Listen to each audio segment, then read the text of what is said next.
tela, né? Deixa assim. Deixa eu responder os favoritos. Mostrar barra de favoritos, somente novas guias. Deixa assim, eu acho que eu vou dar um F11 aqui. Aí, tá maravilhoso assim. Cara, já tava lá pra baixo. Bom, vamos lá. Hoje agora são 9 horas, quando foram umas 9h31 mais ou menos eu paro aí a leitura. O papel das emoções coletivas na constituição e agência de grupos. Trabalho a conclusão aí, né? Cuiabá. Dedico esse trabalho a todos aqueles que vieram antes de mim e todos aqueles que virão depois. Juntos construímos uma ponte de conhecimento que sobrevive às barreiras do tempo. Muito bonitinho, né? Agradecimento ao orientador. Essa parte do agradecimento é popular, eu vou direto para o assunto. Há um ponto de partida, há um ponto de união. Sentir com inteligência, pensar com emoção. Humberto Gessinger, algo assim. Próximo. Lista de imagens, efeito espelhado. Bom, vamos pular, que não precisa ler. Aqui é o sumário. Vamos ler só o que está em negrito aqui. Introdução. Emoções coletivas e origem dos grupos, emoções coletivas e agência de grupos, conclusão, referências. Resumo, neste trabalho parto de uma perspectiva existencialista para discutir na intencionalidade coletiva e intencionalidade coletiva e ontologia social. Vamos pesquisar o que é ontologia social, porque eu não faço a mínima ideia do que seja. Vou puxar uma guia aqui. O que é a ontologia social? Ontologia social é um ramo da filosofia que estuda a natureza e a propriedade da realidade social. Ela examina os vários entes que surgem no mundo a partir das interações sociais. Entre os filósofos contemporâneos que estudam ontologia social estão Margaret Gilbert. Vamos colocar uma imagem da Margaret Gilbert aqui só para sabermos como é a cara dela. Essa é a Margaret Gilbert, muito bem. Tem a Emily Thompson. Caramba, é só mulher? Interessante, né? Interessante que as três pessoas que estudam isso são mulheres, né? As três que foi colocado como exemplo aqui. Interessante. E a Ruth Millikan. Ruth Millikan. Usa óculos. Não usa óculos. Interessante, né? Não usa óculos, olha só. E aqui, usa óculos. Só queria ressaltar essa questão. Eu não sei porquê, eu fico reparando se a pessoa usa óculos ou não. Mas tá aí, né? Então essa ontologia social é interessante, que né, aparece ser algo bem estudado pelas mulheres. Tem uma imagem aqui, deixa eu ver essa imagem. Student ID, student name, for name, eu queria algo em uma bagaça português, mas enfim, vamos voltar para o Babulete, cadê? Aqui. O que são as emoções coletivas e como elas fundamentam a existência e ações de grupos internacionais. Analiso como as emoções coletivas motivam e definem o surgimento, identidade, objetivos, funções, valores e ações de um grupo. Defendo que os grupos são agentes com estados mentais e emoções próprias e considero a emoção principal de se importar. Argumento que a nossa existência não possui uma importância intrínseca, ou seja, não tem uma importância fundamental, né? Uma importância, como posso dizer, profunda, mas são as atribuições de importância que nós realizamos que definem a nossa existência e as nossas ações. Aplico essa ideia para discutir como as atribuições de importância, desde a perspectiva de um grupo, definem a sua existência e ações enquanto agente coletivo. Ou seja, para um grupo existir, ele precisa ter um objetivo, ele precisa ter um porquê, né? Ele precisa ter algo em comum entre todas aquelas pessoas que formam um grupo. É mais ou menos isso que eu acho que ela quis dizer aqui. Existencialismo, intencionalidade coletiva, ontologia social, grupos, emoções coletivas. Aqui está em inglês, né? Introdução. Nesse trabalho analiso como as emoções coletivas fundamentam a constituição e a agência de grupos sociais internacionais. Para isso, o trabalho está dividido em 3 discussões. A primeira é o que ela já colocou, né? Essa análise sobre as emoções coletivas é a que ela coloca que ela fundamenta a constituição e agência de grupos sociais internacionais. Essa é a primeira das 3 discussões, né?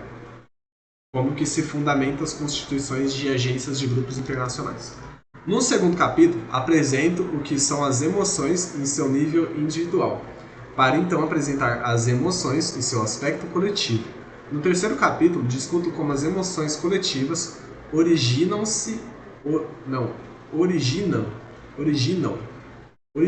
os grupos internacionais, apresentando ainda uma distinção entre o tipo de relação existente entre os membros de um grupo internacional e as relações pessoais. No quarto capítulo, analiso como as emoções coletivas constituem a agência de grupos ao caracterizarem a forma como os grupos agem, e analiso ainda a relevância da harmonia entre o nível individual e o nível coletivo das emoções dos membros de um grupo. No segundo capítulo, começo partindo da ideia de que as emoções são parte da intencionalidade, sendo um julgamento avaliativo que opera de forma pré-reflexiva. Cara, esse texto é muito denso, mano. Como é que... Caramba, meu vizinho é muito inteligente, na moral. No segundo capítulo, começo partindo da ideia de que as emoções são parte da intencionalidade, ou seja, uma emoção ela é parte da intenção, sendo um julgamento avaliativo, ou seja, a intenção, ela existe um julgamento ali, tipo, a emoção ela não é um negócio do nada, ela tem um porquê de existir, pelo que eu estou entendendo aqui, que opera de forma pré-reflexiva. Ou seja, ela, tipo assim, ela tem um porquê existir, mas não é de uma forma tão reflexiva. Ela tem uma pré-reflexão, né? Como a Duvenzinha colocou. Enquanto as emoções coletivas são o estado intencional da mente de um grupo e o julgamento avaliativo desde a perspectiva coletiva de um grupo. Ou seja, a intenção de um grupo é algo reflectivo, né? É algo que foi pensado, né? Algo que, tipo, é do nada, assim. Mas existe por todo esse motivo de ser uma emoção ali, né? Por exemplo, acho que o bolsonarismo na eleição anterior, né? Ele foi muito da emoção de não querermos mais o PT no governo, né? Tipo, pelo menos pelo que eu vi meio por cima a respeito da política, foi muito isso. Tipo, vamos eleger esse Bolsonaro aqui porque não queremos mais o PT. Não era exatamente porque, tipo, o PT era ruim, mas era por conta dessa emoção, né? Enfim, mas que também não estou defendendo o PT ou qualquer partido, só estou usando de exemplo. Enquanto as emoções coletivas são estado intencional da mente de um grupo e o julgamento avaliativo desde a perspectiva... Calma aí que eu me perdi. Enquanto as emoções coletivas são estado intencional da mente de um grupo e o julgamento avaliativo desde a perspectiva coletiva de um grupo. Hã? Não sei se eu entendi isso aqui não. O segundo capítulo começa partindo da ideia de que as emoções são parte da intencionalidade, sendo o julgamento avaliativo que opera de forma pré-reflexiva. Enquanto as emoções coletivas são um estado intencional da mente de um grupo e o julgamento avaliativo desde a perspectiva coletiva de um grupo. Tá. Para isso, considero a posição de Sartre, 2008, de que nós somos um corpo físico dirigido por uma consciência emocional. Para o autor, as emoções são um estado pré-reflexivo, que se direciona constantemente ao mundo, atribuindo qualidades que são percebidas como verdadeiras e moldando as nossas relações com o mundo a partir das qualidades percebidas. Cara, meu cérebro tá derretendo, velho. Meu cérebro tá... Para, pelo amor de Deus, é muita informação. Vamos lá, vamos com calma. Para o autor, ou seja, para Sartre, né? As emoções são um estado pré-reflexivo. Isso daí a gente já colocou na nossa cabeça o que basicamente é. É um estado, como tá posto ali, né? Pré-reflexiva, antes de refletir. Que se direciona constantemente ao mundo. Ou seja, as nossas emoções constantemente são jogadas ao mundo. Mesmo que elas não sejam é uma parte racional nossa. Muitas vezes a gente está agindo de forma natural, né? Tipo, seria quase como a própria natureza em si, né? Tipo, acho que a melhor palavra seria agindo de forma instintiva. Porque a emoção é um aspecto bem instintivo do ser humano, né? Então, na questão do instinto, o que se predomina muito é o agir e não o pensar. Porque em muitos momentos a sua vida é que está em jogo, né? A principal questão do instinto é você sobreviver, né? Ele existe principalmente para você sobreviver. Então, como está explicando aqui, esse pré-reflexivo, ele é basicamente um estado de instinto, né? Um estado de agir e não de pensar. Para o autor, as emoções são um estado pré-reflexivo que se direciona constantemente ao mundo, atribuindo qualidades que são percebidas como verdadeiras e moldando as nossas relações com o mundo a partir das qualidades percebidas. Eu não entendi direito o que a nuvenzinha quis dizer com qualidades aqui. Para o autor, as emoções são um estado pré-reflexivo que se direciona constantemente ao mundo, atribuindo qualidades. Tá, qualidade é qualidade no sentido de coisas boas que são percebidas. Deixa eu dar uma pesquisada aqui na palavra qualidade para entender exatamente que aspecto de qualidade eu estou usando.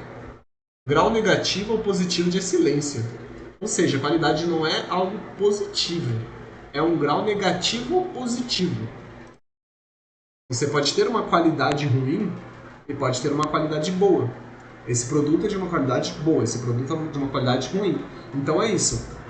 As nossas emoções veem as coisas de uma forma de uma qualidade ruim ou boa. E conforme a gente percebe essas questões, né, que são percebidas como verdadeiras e moldando as nossas relações com o mundo a partir das qualidades percebidas. Então ela coloca nesse ponto de qualidade, né? Qualidade não é só aquelas coisas boas. Meio que... É que as palavras, elas têm, tipo assim, vários significados e muitas vezes tem aquele significado mais generalista, né? Que, tipo, aquela palavra vem e normalmente o que a gente meio que lembra é uma certa questão. Tipo, eu usar uma palavra que mesmo faz sentido. Tipo, azul você lembra a cor, sabe? Tipo, mas não é bem isso que eu queria dizer. Bola, por exemplo. Bola meio que você associa com círculo, redondo, esfera. E aí, tipo, quando eu falo bola, existem vários tipos de bola. Aqui em qualidade é mais ou menos isso. Qualidade não é só o aspecto daquilo que é bom, né? Tipo, aquela pessoa tem muitas qualidades. Mas qualidade pode ser algo ruim, né? Tipo, um produto de uma qualidade ruim. Enfim, continuando. Considerando o direcionamento constante da consciência ao mundo e o impacto em nossas ações, enfatizo a relevância de nos tornarmos conscientes das nossas emoções e de refletir criticamente sobre elas. Olha, nuvenzinha, isso aqui enfatiza a relevância de nos tornarmos conscientes das nossas... É muito relevante, né? Pena que, tipo assim, tem gente que tá cagando pra isso e acho que vai continuar cagando e vai morrer cagando pra isso, infelizmente. Mas fazer o quê, né? Um dia a gente chega lá. Não podemos perder a fé. Para ressaltar como a reflexão crítica das emoções são relevantes para o direcionamento das nossas ações, discutirei o conceito de sentimentos emocionais, apresentado por Peter Goldie, 2009, os quais podem ser corporais, como coração acelerado, ou direcionados, como sentir orgulho pela conquista de alguém. E ambos podem ser intencionais quando direcionados a um objeto ou pessoa. Ou seja, você pode direcionar amor a alguém. Você, tipo assim, não precisa sentir e tal. Basicamente dá pra você meio que direcionar as coisas, né? Direcionar as emoções, né? Mas eu acho que, bom, pelo que eu entendo de emoção, é algo bem difícil de se direcionar, de você perceber. Eu não acho difícil. É difícil de direcionar e de agir de encontro, sabe?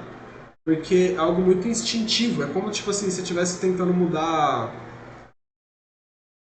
Como que eu posso dizer? Mudar uma parte principal de um objeto, sabe? É tipo querer, sei lá, fazer um carro sem usar rodas, tá ligado? Tipo, É uma parada complicada, complexa de fazer.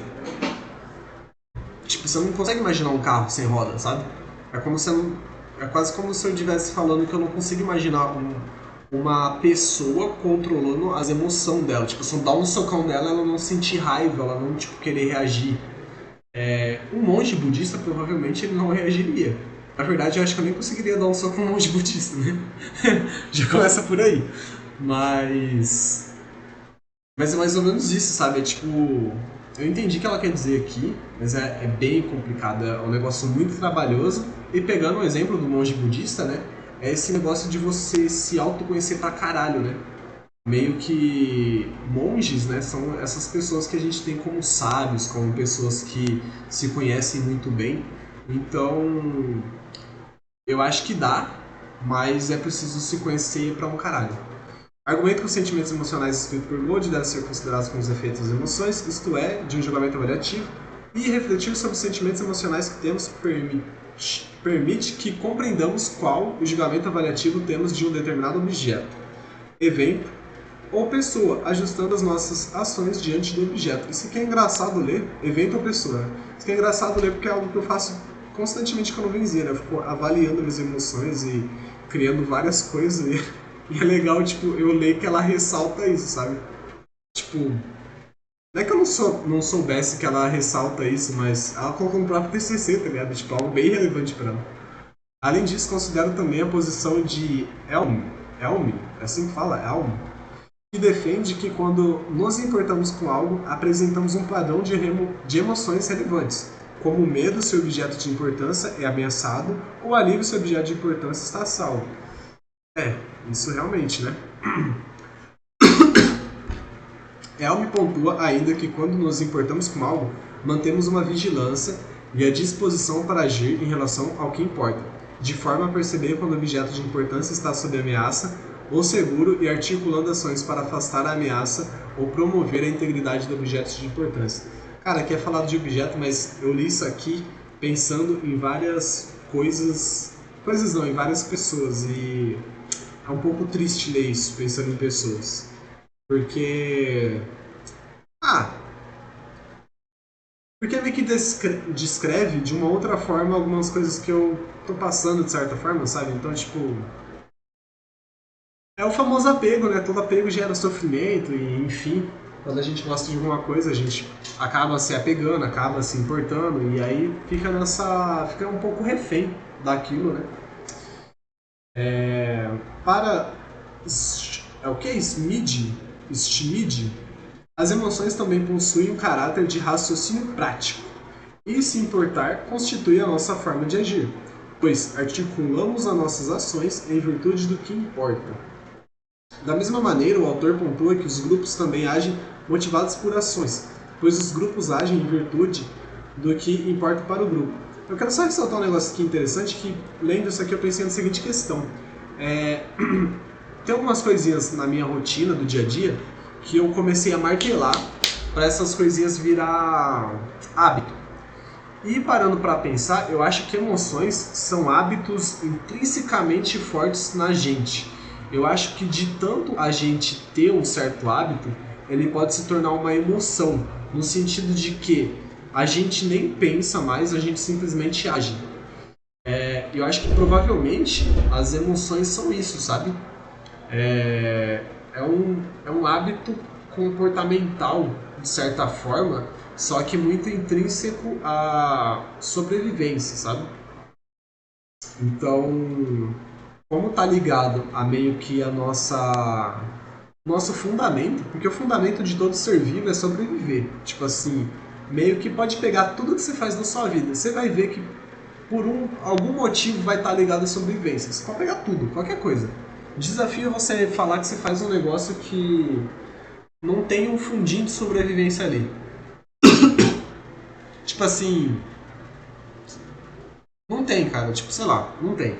Se tiver, me mostra, me fala qual que é que eu gostaria. Saber qual que é alguma coisa que você não faz por sobrevivência. Porque se for... Assim, existe coisa que você não faz por sobrevivência, mas se for quebrando essa coisinha, você vai ver que lá no fundo tá a sobrevivência. Bom, eu acho, né? Não sei. O Elm, né, pontua ainda que um grupo possui seus próprios estados mentais na medida que exibe um padrão racional das emoções e seu comportamento. Próprios estados mentais, caramba. E o grupo deve ser uma perspectiva avaliativa compartilhada, a qual consiste em seus membros sentirem-se como um de nós, compartilhando a perspectiva avaliativa do que importa para o grupo. Desse modo, as emoções sentidas desse modo, as emoções sentidas desde tal perspectiva avaliativa compartilhada são emoções próprias do grupo, e não de seus membros individualmente, pois são emoções sentidas enquanto um de nós. Cara, interessante isso aqui, bacana, né? É tipo assim, a emoção do grupo não é exatamente do grupo, é do grupo por ele ser grupo, entendeu? É mais ou menos isso aqui que ela quis dizer, tipo assim, é um pouco daquele bagulhete de pertencimento, sabe? Como eu posso explicar isso aqui de outra forma? Tipo, você junta com seus amigos e tem um sentimento ali de lealdade, vamos supor. De companheirismo, acho que principalmente. Época de escola, assim, eu e meus amigos que jogava bola junto, a gente tinha um sentimento de companheirismo. Principalmente, acho que por conta da questão de a gente ter algumas interações que um dependia do outro para ganhar alguma coisa. E acho que o grupo é mais ou menos por aí, sabe? Por exemplo, um time de futebol, como já citei, né? Eles têm esse objetivo em comum que é ganhar. Então eles acabam se ligando e eles existem ali como um grupo que tem esse objetivo de ganhar. E eles acabam interligados por isso. Se algum deles ali não está muito afim de ganhar, ele já, né, quebra um pouco o grupo, não faz parte do grupo, né, vai se sentir mal em estar ali no meio do grupo. Continuando, o grupo deve avaliar o que importa para o grupo e articular as suas ações em virtude do que importa, exibindo o padrão de emoções condizentes em seu comportamento. Por isso que rola muitas brigas em time, né? Porque às vezes um cara tá treinando pra caralho e o outro não tá treinando. E aí ele começa a se sentir mal porque o outro parece não tá dando relevância pro que é bom pro time. Se todo mundo estivesse treinando bem, o time ia ficar melhor, né? Então, enfim. Exibindo padrão de emoções condizentes no seu comportamento e sentindo as suas próprias emoções enquanto um coletivo. Para discutir a origem dos grupos intencionais, é isso? Intencionais, no capítulo 3, considero a tese de Sartre de que as emoções são uma forma organizada da existência e aplico-a no conceito social, discutindo as emoções coletivas como uma forma organizada da existência de grupos. Argumento que os grupos se originam enquanto uma atribuição de importância fundamental que o caracteriza, constituindo a consciência coletiva do grupo. Os grupos possuem um objetivo específico a realizar e deve-se acreditar que esse objetivo é importante e vale a pena ser perseguido. Faço uma... Precisava tomar uma aguinha, viu? Eu vou pegar uma aguinha, já volto.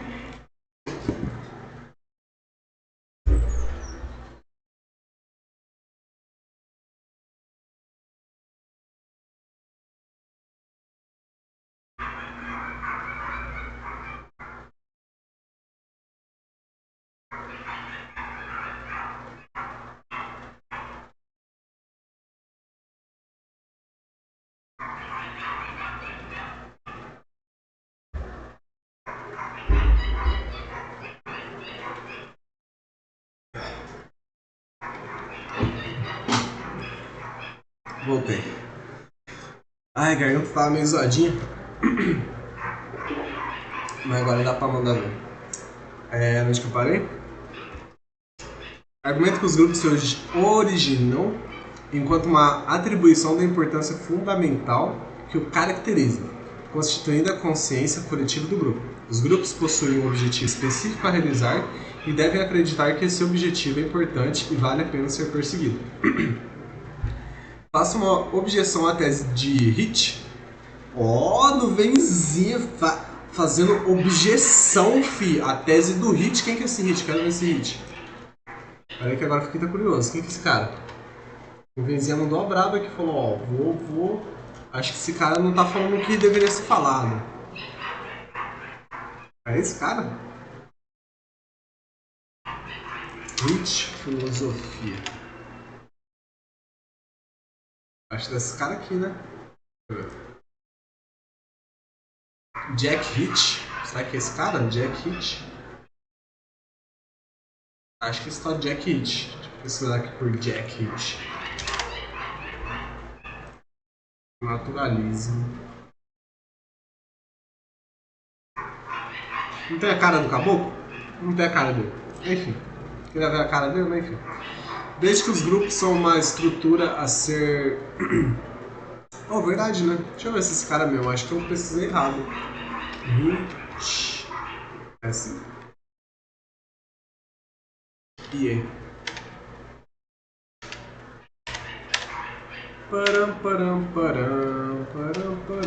Ah, não aparece o nome inteiro do cara?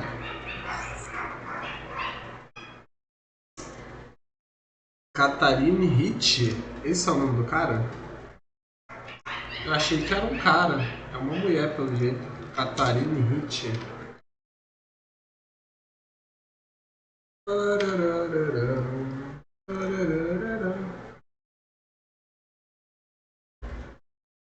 Ah, achei, ó. Acho que é essa pessoa aqui, ó.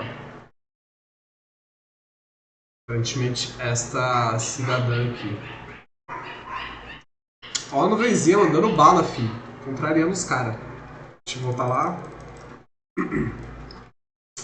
De que os grupos são uma estrutura a ser realizada, sendo que a existência de grupos se dá quando as funções determinadas pela estrutura são efetivamente concretizadas. Argumento que, embora o grupo possua uma estrutura e funções a serem realizadas, tal estrutura e funções são uma consequência, e não uma condição para a existência do grupo. Pois a estrutura e funções do grupo só se originam após o surgimento da consciência coletiva, que irá deliberar sobre as melhores formas de promover o objetivo ao qual o grupo atribui importância fundamental. Tá. Além disso, argumento que uma vez que o grupo se origina enquanto uma atribuição fundamental de importância com sua consciência coletiva, ele irá desenvolver também o seu ethos, que Toumela define como um conjunto de crenças, valores e objetivos constitutivos. Cara, ethos. Considero que tanto a estrutura como o ethos do grupo pode variar ao longo do tempo, auxiliando na manutenção do grupo, desde que a sua atribuição de importância fundamental se mantenha fixa, pois é o que fundamenta e identifica o grupo.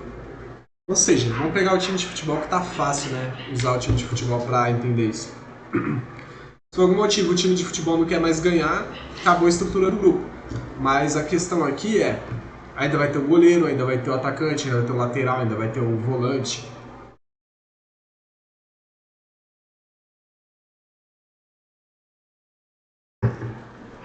Cada qual com seus valores, seus objetivos, suas crenças, né? A gente pode pegar, por exemplo, o goleiro é muito diferente do atacante, porque o goleiro joga com as mãos, né? Usa mais as mãos, na verdade, né? Bom, é isso. Acho que deu pra entender.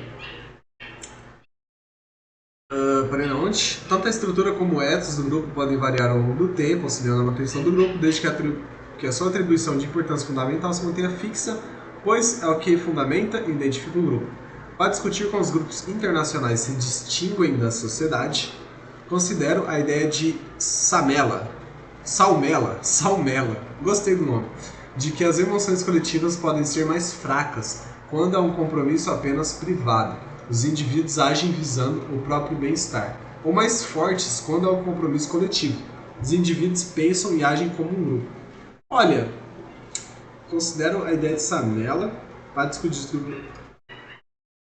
Eu não sei não, viu? Porque assim, eu acho que às vezes, dependendo do grupo, que aí também depende do grupo, eles não têm se as emoções coletivas não são mais fracas quando há apenas um compromisso privado. Porque, por exemplo, antigamente, porque eu acho que algumas coisas derivam muito da cultura. Antigamente mesmo, o rei falava e o exército tinha que se mobilizar em função da vontade desse rei. Então, eu acho que não fica mais fraco as emoções coletivas quando há um compromisso privado. Quando, tipo assim, tem essa... Quando há um compromisso apenas privado, os indivíduos agem visando o próprio bem-estar. Eu não acho que seja bem assim, não. Bom, pegando esse exemplo aí de um rei, né, que tem um exército e tal. Mas, enfim. Mais fortes quando há um compromisso coletivo, os individuais pensam e agem como um grupo. Assim, eu entendi, realmente faz sentido, mas acho que dependendo o caso, a cultura tá muito envolvida, porque, tipo assim, em certas culturas, era honroso você morrer pelo seu rei. Então, mesmo a vontade do rei não fazendo muito sentido para sua vida privada, porque você poderia morrer e deixar filhos e mulher para trás, a cultura cobria isso, sabe? Mas não sei se faz muito sentido. Para o autor, as emoções coletivas mais fortes podem originar e realizar a manutenção de grupos. Apesar disso, argumento que na sociedade as emoções coletivas são mais fracas, mas possibilitam o surgimento dos grupos intencionais, constituídos por emoções coletivas mais fortes.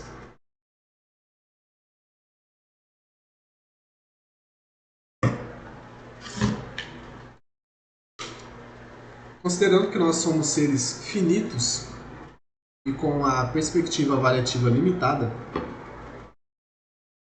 faz-se necessário a condição coletiva da existência, em especial das emoções, para que seja possível ampliar a mudança de qualidades do mundo.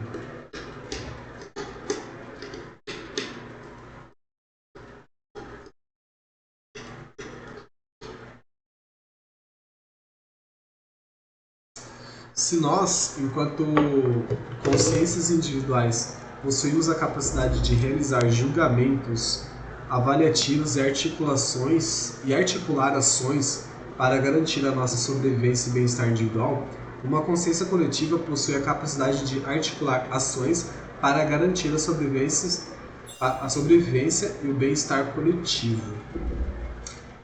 Isso aqui é interessante, que eu lembro um pouco da trupe fantasma do anime Hunter x Hunter, que basicamente eles têm um líder, só que esse líder foi decidido aleatoriamente, ou seja, qualquer um deles poderia ser o líder, e a base do grupo, ela tipo tem seus objetivos, mas eles são um grupo que o importante é eles existir. Assim como eles se descrevem como uma aranha, e é o símbolo do grupo. Mesmo que uma aranha perde uma perna, ela vai continuar com as outras, ela vai continuar existindo. E é mais ou menos essa ideia desse grupo, sabe? E aí achei legal, tipo, traz um pouco aqui essa ideia de que a consciência coletiva é mais importante do que o próprio indivíduo, né? Na questão do grupo. Porque mesmo que o indivíduo morra, o grupo tem que continuar. Então, é tipo assim, o cara se sente tão bem por fazer parte daquilo, que se ele morrer por aquilo, ele sente que ele não tá morrendo, porque aquilo faz parte dele e ele meio que vai continuar existindo, entendeu? É bem maluco isso e, tipo, caramba, meio que... Por isso que acontecem umas catástrofes, sabe? Porque essa ideia de, mesmo que eu morra, em partes eu continuarei vivo, é um dos motivos aí que existem alguns grupos bem tensos e complicados, né? Porque acho que é um fundamento nosso, né? Eu tava falando de sobrevivência e tal, né? A gente meio que se move por sobrevivência. E você tá num grupo que fala pra você que morrer por aquilo e tal, você vai ser lembrado, meio que você vai continuar existindo, cara, é um poder muito forte, sabe? Um poder muito forte não, né? Seria um motor muito forte que você coloca numa pessoa para ela agir e até o final e fazer coisas cruéis, porque meio que a sobrevivência dela tá garantida, tá ligado? Então é doido, porque mesmo ela morrendo, ela ainda sobrevive. Pra você ver o quão intrínseco tá essa questão da sobrevivência na gente. Meio que, mesmo não fazendo lógica, porque, tipo, você se matar e você vai continuar vivo, sabe? Não faz lógica, não tem lógica você se matar e continuar vivo. Mas é o pensamento de que você morrer, você ainda vai continuar vivo. Porque meio que uma parte sua vai estar ali. E é louco porque tem bastante gente que faz isso, né? Escreve, eu sou uma delas, né? Escrevo bastante. E acho que todo mundo acho que deve sentir uma vontade de ser lembrado, sabe? Uma vontade de continuar existindo. Que nem a Luísa colocou, né?